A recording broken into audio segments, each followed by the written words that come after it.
Okay, joining us now to look at this new development or the entire security situation, beginning from your state, is a rights analyst and lawyer, Frank Tietie. Frank, very disturbing situation in your state there, where movement agitators, they had seized the State Assembly complex and hoisted their flag. What does that presupposes?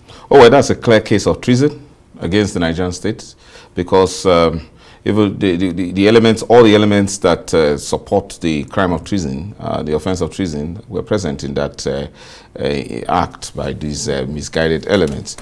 First, it doesn't matter, because it would have been something else if it didn't have to do with hoisting a flag, but to attack a symbol of state like a state secretariat with the intention of creating fear in the person of the governor, or with the intention of taking over the State House of Assembly.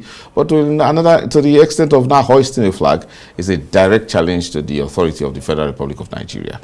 I think tonight's bulletin had started on a note of, winning spree for the police and law enforcement, but it later turned to be a somber mode. You see, what the Nigerian state must appreciate is that, just like the atom that requires a lot of force to keep it together, people must, especially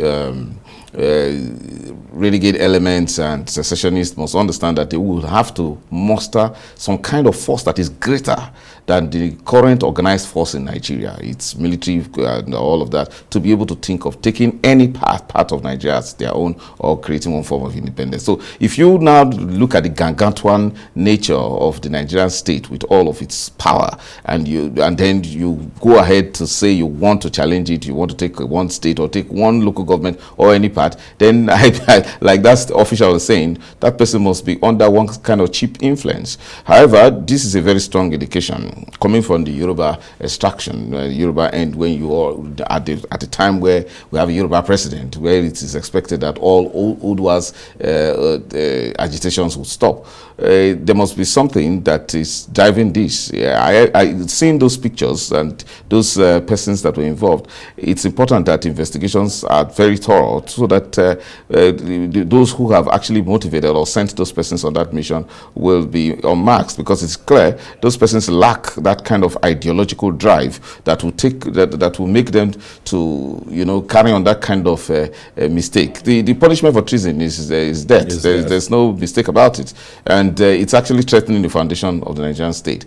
I pity them, because they were not prepared, and probably they didn't know what they were going for. Yeah, but the response was really swift. Yes, the security forces, the military, the police, even Amoteku. Of course, if you look, even the parades that followed and all of that, it showed that we have always been, so we are making some progress in terms of responding to criminalities, except for the unfortunate incidences of kidnapping and headsmen attack. I think the Nigerian security forces are now responding to these elements, and then which is an indication of hope. But to think that any group of persons, after what has happened to Sunday Igboho and Nnamdi Kanu and several elements who have attempted to challenge the Nigerian state, however dysfunctional it may appear, and who now, to a large extent, realize that the Nigerian state supersedes their strength, it bothers a lot to reason that some persons will ever organize themselves to take over a state secretariat, particularly in southwest Nigeria. So I'm hoping that the investigations will be thorough.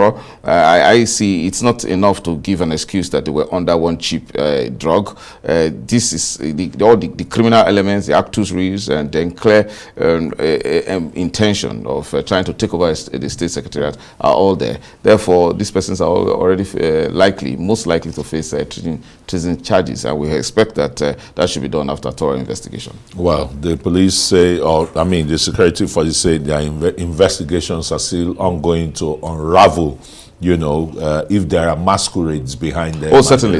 Those persons couldn't have mustered such kind of ideological drive. All right.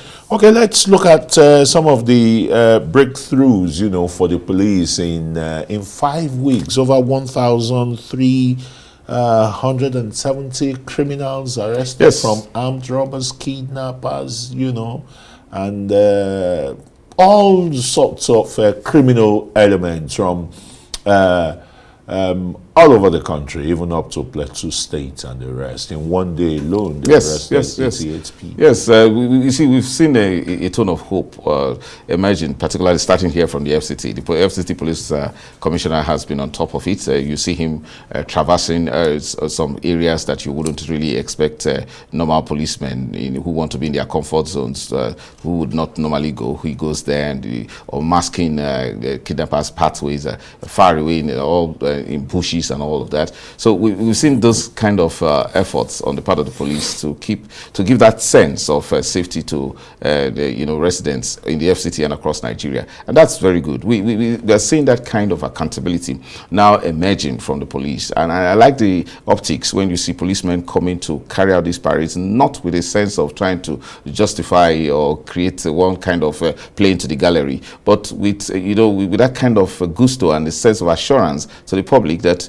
they are not only working, but that they are up to the task and that they are actually going to assure us of some measure of peace and safety. And I think there's been some reduction of crime across the FCT and across the environment. So these optics are quite nice. Okay, yeah, they're quite nice indeed. I mean, the police are on top of their game, no doubt.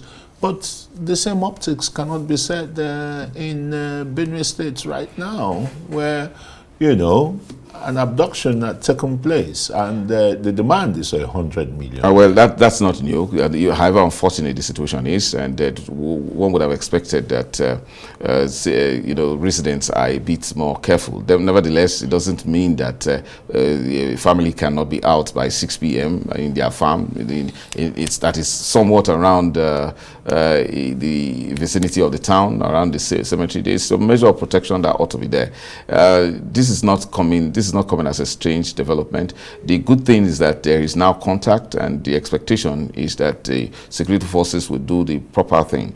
I believe that this is time for us to, by now, have trained negotiators who are engaging kidnappers and terrorists whenever they abduct innocent citizens. The reason is that it is clear what the motives are, which is commercial, which is financial, and then we should have a policy. It doesn't have to be made public, with which the security forces will engage while active negotiation is going on. In this case, negotiations have a way of determining strength and whether or not there are weaknesses that can be exploited for the benefit of releasing the victims. But by and large, we have noticed a reduction in kidnappings, and especially in Benue State. To think that this is happening after some expectation that there is peace is very disheartening. We hope that without mention of ransom, the security forces will get at it, and we are also hoping in the least that this territory called Nigeria will be made very uncomfortable for kidnappers and bandits. That's a wish of the people. Thanks so very much. Frank Tietie, Arise analyst and human rights lawyer, for coming on Newsnight. My pleasure.